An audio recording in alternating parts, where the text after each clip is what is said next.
How do we find input that matches our level? I'm Joseph. This is Input English. As you probably know, this channel is all about comprehensible input.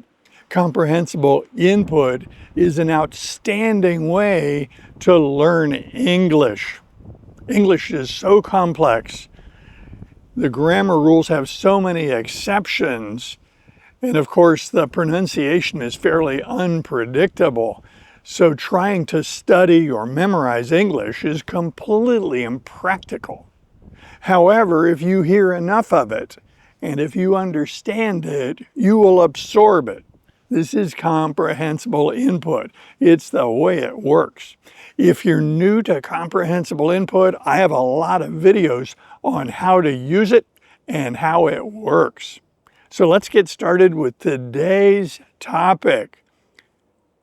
We can call this input matching. In order for content to be useful for us as language learners, for comprehensible input, there are 3 criteria given to us by experts. Stephen Krashen specified them decades ago, and they hold true today. Good input for learning a language should be understandable. If you hear language that makes absolutely no sense to you, you won't learn from it. It will just be noise. But the more you understand the words, and the more it allows you to understand the story or the theme, the better you're going to learn from it. Now, this runs contrary to what we learned in school, because in school we were given unfamiliar material and we were tasked with memorizing or learning it. Comprehensible input doesn't function that way. Comprehensible input actually works most efficiently if you know a majority of the words. Most of the words in the input should be familiar. So our first criteria is understandable or comprehensible. It's right in the name. Number 2, it needs to be interesting. If the input is about something you're completely not interested in, then you're not going to pay much attention to it. It's going to be hard to use that for good input. Number 3, it needs to be compelling. That is, the way the input is presented to you, it should draw you in. It should make you want to continue watching the video or listening to the podcast or reading the book or perhaps listening to an audiobook. If content is compelling, it's hard to put it down. So these are our marching orders. Marching orders, that's a phrase we use in English. We use it to mean our instructions, the plan under which we're going to operate. That would be our marching orders. So as we approach this, I want to assure you that what I tell you today is not just a bunch of half-baked ideas that I put together for this video.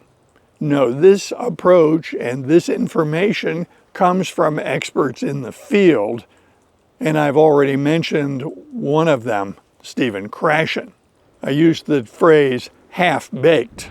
If something is half-baked, we consider it silly, immature, impractical, poorly thought out. So if you describe something as half-baked, you are criticizing it as being not useful. As we find the input that we want to use for language learning, it could be too easy, it could be too hard, or it could be just right. If the content we are looking at as input seems to be too easy, that may not be a problem. If it's too easy, the question is, can you understand it? Is it interesting? Is it compelling? And if it meets those criteria, use it. Too easy is not a major problem. Actually, content that you may judge as too easy may be the material that allows you to learn English at an optimal rate. It may be your most efficient use of your time.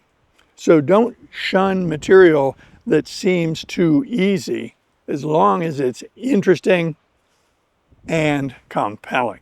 What about material that's just right? We frequently call that the Goldilocks zone because of the children's fairy tale about Goldilocks and the three bears. Goldilocks was always striving for things that were just right. So if you find content that you know most of the words, you can follow the story, you find it interesting, it's compelling, and it keeps your attention, you found material that's just right. Devour it. Get as much of it as you can. Repeat it. Enjoy it. So that leaves our last category, and that would be content that you want to use as input that seems above your level. It's too hard. So how do we approach this? You have some choices. So let's analyze this interesting category.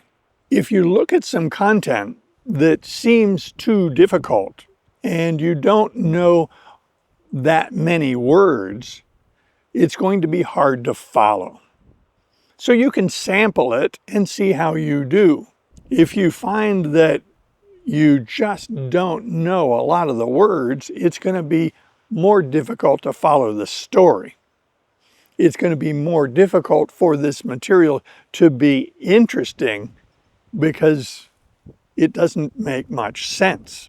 Instead of being compelling, it may be frustrating, and you may be looking for an opportunity to put it down and go do something else. You won't learn very quickly if you use a lot of this type of material that's above your ideal level. So what could you do? Well, you could put it aside and come back to it after your level has improved. This content that's too advanced that I've mentioned isn't going to change. It's not going anywhere, but you are changing. You're a language learner, and as you get input, your level of understanding is going to grow, and at some point, that advanced material that has given you difficulties will become easy. I did this in Spanish. It worked perfectly. On YouTube, I found a lot of advanced videos. They were on topics that were interesting to me. I liked the way they were presented. It was done extremely well, but it was simply at too high a level, and I didn't understand what the presenter was saying. I put that material aside, and then over a period of 2 years, occasionally I would come back and take a look at it. Now I can watch those videos, no problem. They're easy to understand. I know the words. I understand the grammar, and I enjoy those videos now. But if I had spent a lot of time on them 2 years ago, it wouldn't have been a good investment of my time. Our time is valuable. What else could you do? Well, you could just muddle through it. Now, there's an expression you will hear. If you muddle through something, you just proceed under conditions that are not ideal. You accept the compromise conditions and you proceed anyway, knowing that the outcome may not be optimal. If you muddle through a lot of content that's too advanced, your language learning will just be slower. It won't come to a complete stop. It'll just be slower, less efficient, maybe more frustrating. And if it causes you to quit, well, you know what that does. I don't really recommend that you muddle through a lot of advanced content. It doesn't make any sense. Your time is too valuable to do that. So is that it? Is that the whole list of options? No. There's a secret weapon you can use. You have to pay for it, but I think it's money well spent, and it's something I did that I need to share with you. Now, as you look at the Input English channel, it doesn't take you long to figure out that this is not a commercial channel where I'm trying to get money from you or anyone. I don't do unboxings. I don't promote products. I don't have affiliate links. This is not about getting money. This is about sharing the English language in a way that you can have it if you just put in the time. You can learn this language. And as I've said in other videos, the reason I built this channel is out of gratitude. When I wanted to learn Spanish, somebody had made a tremendous number of good videos, and I was able to learn Spanish to a fairly high level so far with Comprehensible Input. So this is the reason I make these videos. So when I showcase a product, a book, a website, some sort of tool to help you with your learning, it's not a commercial interest on my part. So with that out of the way, what I'm talking about is LingQ. It's spelled LingQ, and they have a website, LingQ.com. The website will be linked in the description. At the time of this recording, if someone subscribes to LingQ for 1 year, it works out to be $10 a month. That's what I pay because I still have a subscription and I still use it. So what does LingQ do? It does a lot that's useful for language learners. First of all, it's a mobile app. You can use it anywhere on your phone. You can take your content with you on any smartphone, tablet, or laptop. It's mobile. That's useful. Pretty much any place you are, you can use this app. For times that you're not going to have access to cell service, you can actually download content to your device and play it when you have no cell service. I did that a lot. Number two, the LingQ app curates a lot of content. They categorize it as to whether it is for beginners, intermediate, or more advanced. Their app and their website are very clear, and it helps you find input that likely will pique your interest. You will probably find something very interesting to consume on that site. I certainly did. Number three, this app tracks your progress. As you recall, I pointed out that we don't want to talk about studying English for years because that's so non-specific. We want to talk about hours in contact with the language. If you think in terms of hours in contact with the language, you can draw conclusions about that. So the LingQ app will track the number of hours that you listen to input. It will also track the number of words you have read. So if you get to the stage where you like to read in English, you can track that in this app. They will keep a word count for you. Anytime we're on a journey or a quest, it's nice to know where we are, what kind of progress we've made. And this app has helped me understand the progress I made in Spanish. Number four, the mini stories. They curate a lot of input onto this site, but they also create input and post them as mini stories. These stories are designed to present basic vocabulary in context in a very understandable, simple story format. You can listen to the input, you can read it, you can listen and read it at the same time. And the mini stories are a great way to get a grip on a language which would otherwise be opaque, hard to understand. Number 5, this dual option for consuming input, that is, listening to it or reading it, or listening and reading at the same time, gives you tremendous flexibility, and I use that option a lot. I don't encourage absolute beginners to do a lot of reading because that tends to interfere with the development of a very good pronunciation of the new language. I have other videos on that topic. But once you get to the point where you're speaking or reading, then this is a super useful option. Frequently, I would listen to a story or listen to the content the first time, and then I would go back and listen to it a second time and follow the text and do the reading along with the audio.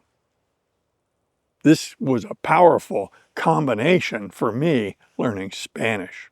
Number 6, this is the reason I wanted to introduce you to LingQ and make sure you knew about it. You can import content from other sources and use the LingQ platform to better understand that content. There are people who watch the Input English channel who import episodes from this channel into LingQ so that they can better understand what is being said. A lot of people find that with this LingQ, they can actually use input which would otherwise be too advanced. And number 7, the LingQ app has a very well-designed dictionary function. By touching a word or mouse-clicking a word, you can get a drop-down window with a dictionary clue about the meaning of that word. It's very quick, it's very efficient, and it's not distracting. You don't have to avert your gaze away from the content. You just indicate the word that you want a definition, it pops up, and then you can move on. This feature is very powerful if you're trying to get through content and it has a lot of words that you don't know. Basically, with this feature, you can cut advanced material down to size to where it's much more useful to you. I do encourage you to find input that is relatively easy to understand and then get a lot of that. It's the optimal way to use your valuable time. But if you find something that's interesting and you would like to use it for input, but you're just having trouble with some of the vocabulary, you might find that the LingQ app is a very useful tool to adapt to content that would ordinarily be too advanced to be useful. I invite comments below, and if you like videos like this, be sure to click on this one next. See you soon.